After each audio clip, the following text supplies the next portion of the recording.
Salut à vous les champions et championnes, c'est la chaîne, donc j'espère que vous allez bien de votre côté. On se retrouve pour l'avis sur le pay-per-view Money in the Bank.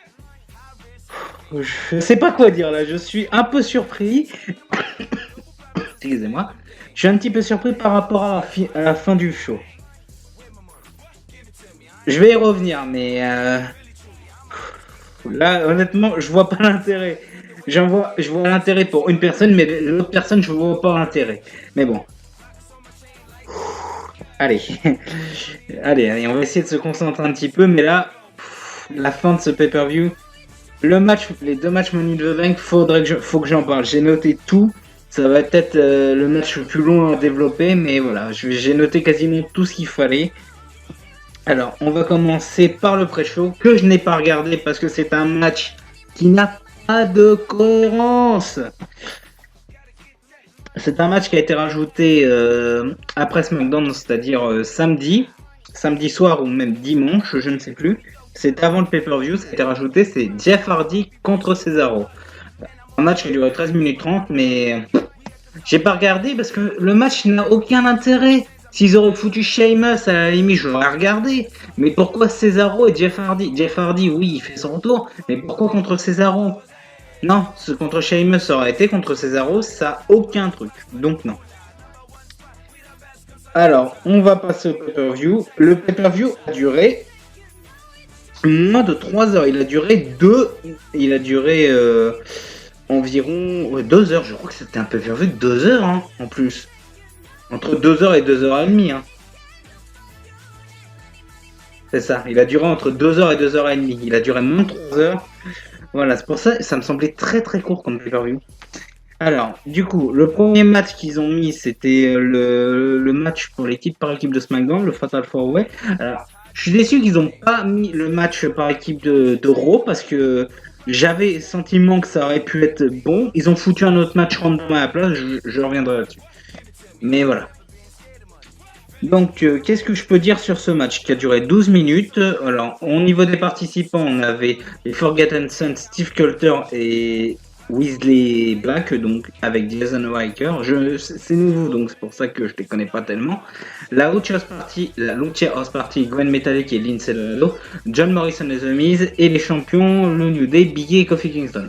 Alors, qu'est-ce que j'ai noté sur ce match?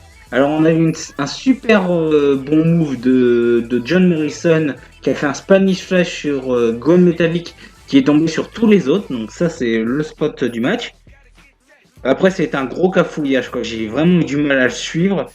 Et à la fin, du coup, quand tout le monde a fait ses finishers, on avait le New Day qui finit Lucha Party, par exemple. C'était Kofi Kingston qui a foutu son Trouble in Paradise sur Lindsay Dorado et Biggie qui a foutu son Big Ending sur Gone Metallic et conservation du titre des champions.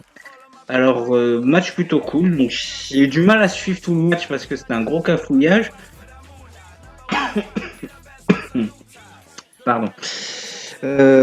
Sinon, qu'est-ce que je peux dire d'autre? Oui, j'ai rien d'autre à dire, quoi. Encore une fois, je ne note pas les matchs parce qu'il n'y a pas l'ambiance du public. Alors, le prochain match qui a duré 1 minute 40, c'est le match random qui a été rajouté. Ils auraient pu foutre le match pour équipe par équipe de Raw, mais ils ont foutu R-Truth contre Bobby Lashley. Bon, 1 minute 40, un Bobby Lashley combo, il a dominé tout le match et victoire de Lashley. Je n'ai rien à dire. Alors, ensuite, le prochain match était pour le titre de SmackDown, qui a duré 10 minutes 30. Alors, c'était Bayley accompagné de Sasha Banks contre Tamina. Alors, dès le début, Bayley qui provoque Tamina qui prend l'avantage, Bayley qui revient en s'en prenant en jambe de Tamina, donc ça, c'était très bien. Elle a réussi à même contrer le super kick en prise de soumission. Je sais pas c'était quoi comme prise, c'était pas un Boston Cop, c'était je ne sais plus ce que c'était comme prise. Bayley a humilié Tamina en lui balançant de la flotte dans la gueule. Ça a complètement réveillé Tamina, elle a complètement dominé Bayley, mais à la fin du match, Sasha qui intervient après le Samoan Drop du coup, et Tamina va s'en prendre à Sasha, Bayley qui arrive à revenir et qui fait un tombé spécial et conserve son titre. Donc, soit la rivalité n'est pas terminée et donc ils veulent faire un match handicap comme ils avaient fait avec, Sami Zayn et Kevin Owens contre AJ Styles, ou avec Nikki Cross avec sa Bliss contre Bayley justement. Soit ils vont faire ça avec Sasha Banks et Tamina, Sasha Banks Bayley contre Tamina, soit ils vont commencer la rivalité Sasha Banks Bayley. Ça peut être que ça. Le prochain match qui a duré 10 minutes 55, donc ça c'était un match que j'attendais. Alors c'était Bray Wyatt contre Braun Strowman, et je précise bien Bray Wyatt et pas The Fiend, pour le titre de Universel. Alors, excusez-moi, j'ai un petit peu mal à la gorge. Braun qui est là pour détruire et Bray qui est en mode complètement rigolade au tout début du match. Braun il était sérieux, il voulait dégommer tout, et Bray Wyatt lui il rigolait, mais il avait le sourire jusqu'aux lèvres. Il avait le sourire aux lèvres quoi, tout le temps. À un moment on a, on a le cochon qui est arrivé, le cochon de la Firefly, donc je ne sais pas pourquoi. Bray qui arrive à dominer Strowman en le balançant en esquivant les attaques, en le balançant sur les escaliers. On a eu un Sister Abigail qui n'a pas suffi. On a eu un chokeslam de Strowman. Ah oui, à un moment où Bray qui recommence à dominer, Braun qui recommence à dominer, excusez-moi, Bray qui est sur le ring et Braun qui est à l'extérieur, on voit Braun se relever avec le masque du menton noir. À ce moment-là, je me suis dit, il fait ça exprès pour le piéger. Parce que si je vois pas l'intérêt de mettre cet élément-là, si c'est pas pour piéger Bray Wyatt. À ce moment-là, on a eu les marionnettes, on a eu Bray et Braun à genoux qui se prenaient un câlin. Et à un moment, du coup, il se relève, Braun qui pose Bray doucement avec la main et qui dit, il enlève son masque, il le jette par terre, il l'écrase, et Braun qui enchaîne Bray avec son Power Slam et victoire de Strowman, conservation du titre. Alors ça, à un moment où il a mis le masque, j'étais sûr c'était un leurre. Mais plutôt bon match, franchement, j'ai bien adoré le match. On arrive bientôt au Money in the Bank. Ouh. Ah, le prochain match pour le titre WWE, c'était Drew McIntyre contre Seth Rollins. Le match a duré quasiment 20 minutes, 19 minutes 20. Faut qu'on parle d'un truc, juste avant. Je vous mets maintenant le thème de Seth Rollins habituel.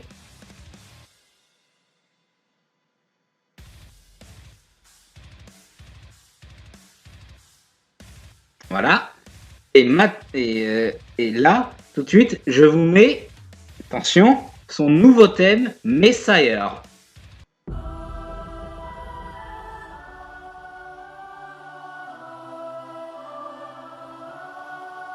Lequel vous préférez? J'aime beaucoup l'ancien thème, mais le nouveau thème, il est excellent. Le nouveau thème de Seth Rollins, il est excellent. Voilà. Donc, on va passer au match, mais dites-moi en commentaire si vous préférez l'ancien thème ou le nouveau thème de Seth Rollins. Alors, dès le début, on a une domination de Rollins qui arrive à revenir avec quelques comptes et des prises de soumission. Il a enchaîné 3 prises de soumission, il a enchaîné le Boston Crab, il a enchaîné ensuite avec le STF, et il a fini avec le crossface. Donc, il a enchaîné 3 prises de soumission. Rollins qui provoque bien McIntyre en disant c'est mon royaume, c'est ma destinée. Ça j'ai adoré. Rollins qui arrive à se faire contrer et qui revient en force. Drew McIntyre se relève après un sacré combo de Rollins à 1. Donc ça c'était plutôt cool. À un moment Rollins il décide de prendre une chaise. L'habitude dit non, c'est pas un match de qualification, tu n'as pas le droit d'utiliser la chaise, attention. Et Rollins balance la chaise. On a eu une superplex en Falcon Arrow. On a eu un Claymore contre un super kick et Storm qui n'ont pas suffi à mettre au sol McIntyre. On a eu un Storm contré en Glasgow kick, contré en super kick. En gros, on a eu un enchaînement Storm et Steven McIntyre, headbutt ou Glasgow kick. Rollins qui va dans les cordes, qui enchaîne avec son super kick, McIntyre qui va dans les cordes, qui enchaîne avec son Claymore et victoire de McIntyre. Alors cette fin, je l'ai trouvée excellente. Un bon combo d'enchaînement comme ça, c'était excellent. C'est ça que je veux voir dans un match de catch. Honnêtement, ce match-là, c'est le meilleur match de la soirée. C'est le meilleur match de la soirée. On a eu un respect entre les deux parce que à la fin, Drew McIntyre, il tend la main de Seth Rollins, Seth Rollins se serre la main et McIntyre, on l'entend bien, il dit bien « Thank you very much, Seth ». Juste avant, il avait dit « Thank you, félicitations pour ton match, etc. contre moi, tout ça ». Drew quand même remercie Seth Rollins de lui avoir donné un bon match. Ça, c'est du respect entre les deux. Soit la rivalité continue, soit la rivalité ne continue pas. Parce que je ne peux pas... Voilà, la rivalité peut continuer, mais ça peut pas aller vers un nouveau challenger comme ça. Suite au résultat de Money in the Bank. Alors, je vais vous dire vraiment tout ce que j'ai noté. Ils font la présentation de toutes les personnes. Alors, les 6 hommes sont dans la salle de sport et les femmes sont au rez-de-chaussée. Alors, peut-être que la salle de sport est au rez-de-chaussée aussi, je sais pas. Mais on voit bien la différence des deux locaux. Asuka, directement où elle arrive, personne ne la voit. Elle est au-dessus, elle fait un splash. Elle en profite pour monter à l'ascenseur. Donc ça, voilà. On a eu Ray contre Black, Corbin contre Bryan. Et Corbin qui a pété un miroir directement dès le début du match. Styles contre Otis. Les hommes, les hommes qui se battaient à la salle de sport du siège de la WWE. On a Otis qui a piégé Styles avec un gros truc de musculation. Ça, j'ai trouvé ça rigolo. À un moment, du coup, les femmes se retrouvent à l'ascenseur avec, du coup, les hommes. Quelques hommes ont pris l'ascenseur. Les femmes se retrouvent à l'endroit où les hommes sortent et il y a toujours Asuka dans l'ascenseur. Asuka qui reste cachée, qui en profite pour sortir, mais Baszler qui l'a vu part en direction. On a eu beaucoup de guests, on a eu 2 guests dont je ne connaissais pas. Un dans les toilettes avec Rey Mysterio et un dans la fameuse salle. Un dans la salle après, je sais pas, c'était espèce de clown, je ne connais plus son nom. On a eu un affrontement entre Nia et Baszler qui a duré vraiment 30 secondes. Brooke a attaqué Nia avec une chaise. Elle profite pour prendre une mallette. Mais on voit clairement que c'est pas la bonne mallette, vu que c'est une mallette remplie de billets au lieu de la mallette du contrat. Et à ce moment-là, Stéphanie qui arrive. Elle lui dit Nia, Dana, qu'est-ce que tu fais? C'est pas la mallette elle est en haut sur le toit. Et puis, fais attention pour Nia quand même. Hop. Bon bah je te laisse. Elle se casse. D'après ce que j'ai compris, hein, c'est à peu près ce que j'ai compris. Hein. Du coup, on a Carmella qui attaque Dana avec un tableau et Lacey qui attaque Carmella. Au moment où Carmella sort de la salle, elle va vers le couloir, paf, Women's World de Lacey Evans. AJ qui arrive à se libérer, qui chercherait. On a une affiche du Deadman, donc on affiche de Deadman de WrestleMania. Il ouvre une porte. Et on voit que c'est la salle du Deadman avec son cercueil, tout ça. On voit en plus des flashbacks de son match contre justement le Deadman dans le cimetière à WrestleMania. Ça, j'ai trouvé ça vraiment bien amené. Ça prouve un bon coup de flashback. Aleister Black qui arrive, qui pousse Edge dans la salle et qui ferme la porte. Le sadique. Ah oui, oh putain, ce moment-là. On a plusieurs participants qui sont là. Je crois qu'ils y sont tous. Ou plus, peut-être. Non, ils sont une bonne partie. On a Paul Heyman qui s'apprête à manger un festin. Paul Heyman qui est là, tranquille. Il s'apprête à manger un festin. On a plein de catcheurs, voilà.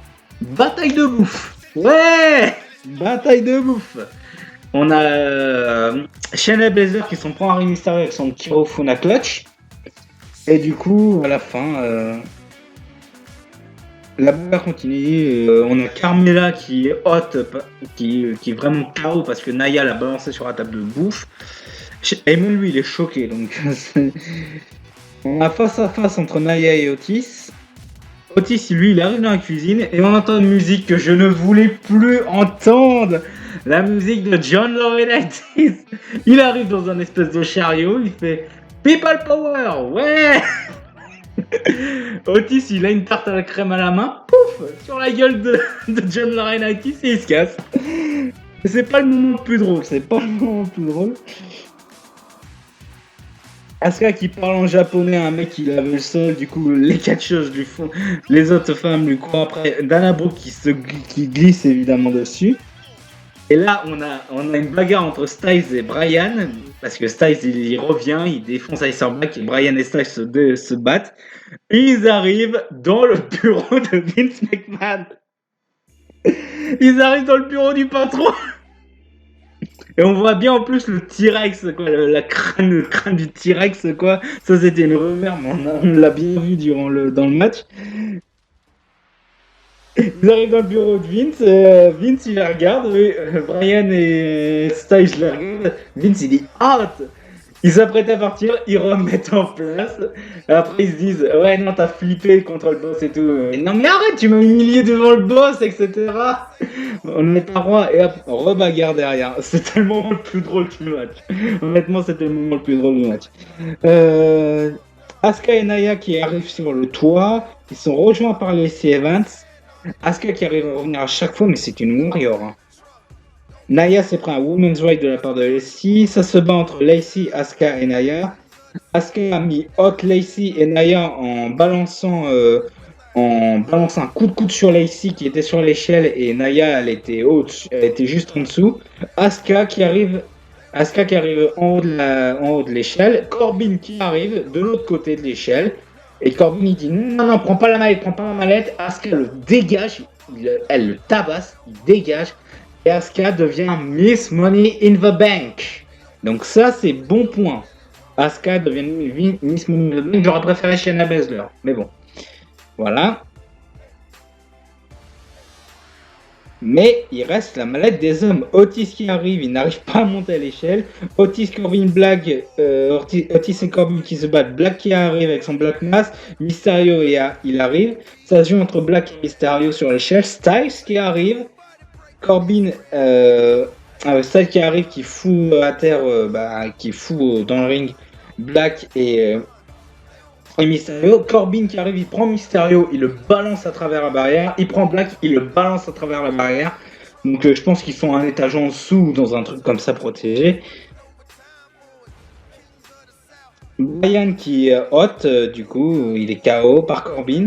Ça se joue entre Corbin, Styles et Otis. Corbin et Styles qui arrivent à décrocher la main en même temps. Elias qui arrive par derrière. On l'avait pas du tout vu. Il arrive par derrière. Coup de guitare sur Corbin. Styles qui a la mallette. Mais ça lui glisse des mains. C'est tombé sur Otis. Otis et Mister et Money in the Bank. C'est quoi ce délire? Styles en Mister Money in the Bank, c'était très bien. Pourquoi Otis? À quoi ça va l'amener?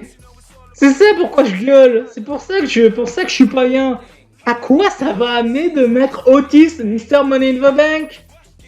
What?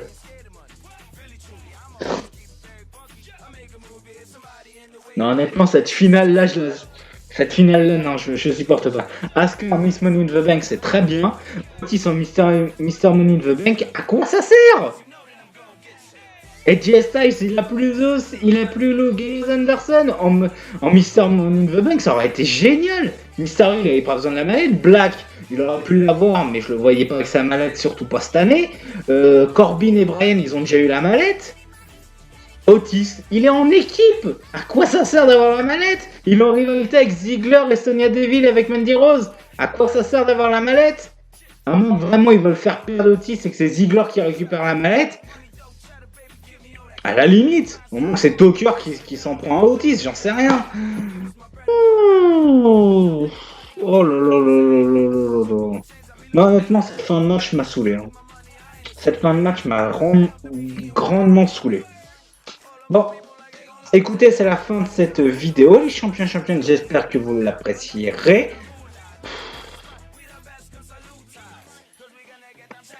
Je sais pas quoi dire pour cette finale. Honnêtement, je tombe de nu là. Je sais vraiment pas quoi dire par rapport à Otis Mr. Money in the Bank. Bon, sur ce, les champions et championnes, prenez soin de vous. À la prochaine. Et bah, du coup, j'espère que cet épisode vous a plu. N'hésitez pas à me dire en commentaire si vous préférez l'ancien ou le nouveau thème de Seth Rollins. Honnêtement, j'ai un petit cœur pour le nouveau thème parce qu'il est vraiment cool. Sur ce, prenez soin de vous et n'oubliez pas de regarder du catch. Salut à tous!